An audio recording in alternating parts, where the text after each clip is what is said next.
Fantastic. I've been fortunate enough to be here 3 times now. I think this is my third or fourth time, and honestly, I love it. I love the city. I love the people around here, and I'm really excited for the game tonight. What were the previous times you were here for? I was here for the rivalry series, I believe it was 2 years ago, and then I was actually here for the Pride tournament in June this year. So it was a fantastic event and something I really, really enjoyed, and hopefully we'll be coming back again next year.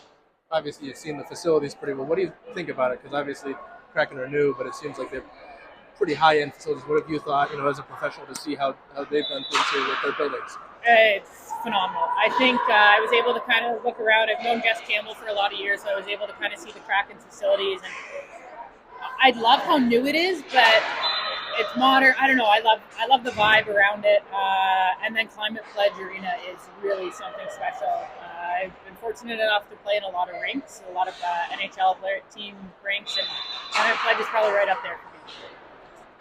This is a little different than having a home ice versus road ice type of situation. It's the first of several that are essentially hockey parties. What's that like to go into as a player when it's just like a festive atmosphere? It's pretty cool. I mean, you look at practice today, and how many times have we been cheered on at practice? And the answer is not very many. So to see the turnout for a practice the day before a game is pretty special, and I just have this feeling, that tomorrow is going to be pretty darn loud in front of us. What are you looking forward to the most tomorrow? I think just hearing the roar. I think I'm not quite sure. Like when I did play here, it was against the U.S., so obviously hearing the roar for the U.S. there. But I think it's pretty cool with the neutral site games because who are people going to cheer for? Most of the time they're just cheering for really good hockey, which almost makes the rink a little bit louder. So at the same time, I think it's going to be pretty special that no matter what, there's going to be a lot of excitement just about what's going on in the game. How quick does, obviously you talk about these neutral site games and the excitement, how quick does that wear off when you're in game mode? Is it just as soon as the puck drops, or do you kind of have a little bit of that adrenaline, extra push throughout the game? I'd say a little bit of both. The starting lineups definitely gets a little bit more excitement and a little bit more loud. And then it's really cool, like when something happens and there's a big hit and everybody erupts. And again, it doesn't really matter who it is when you come to neutral site games. Whatever, there's something exciting that goes on in the game.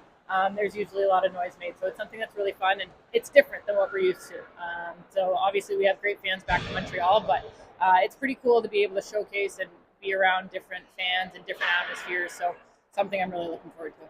You talked about knowing Jess. Can you just speak to what she's doing now and obviously the pro that she was before this? Just how have you reflected and just your thoughts on her and her journey right now?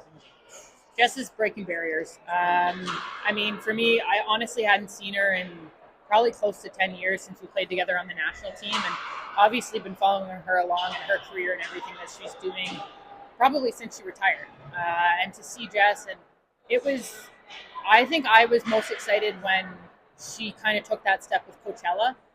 To hear that Bylsma kind of sought her out to bring her in.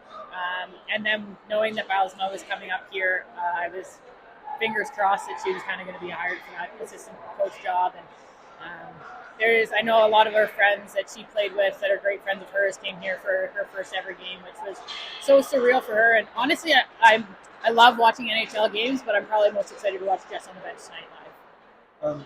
A lot of the games in the PWHL, given the tight rosters from the smaller player pool, has led to a lot of really close games, a lot of really intense games, things come down the wire. What can Seattle fans look forward to as far as on the ice, a competitive match? What are they going to get? If I was to really go out on a limb, I would say there's a good chance it'll be a one-goal hockey game. I would say 90% of our games seem to be one-goal hockey games, but it's going to be physical. There's a lot of history, obviously, with Boston, and our last game was against them. So we haven't played since we played Boston and Montreal, and it's going to be physical. It's going to be a lot of fun, and it's going to be competitive. And I think the best part is we're starting to find our groove in our season this year. We're starting to really get everything kind of clicking on all cylinders, and something I'm really looking forward to is continuing to put together full 60 minutes.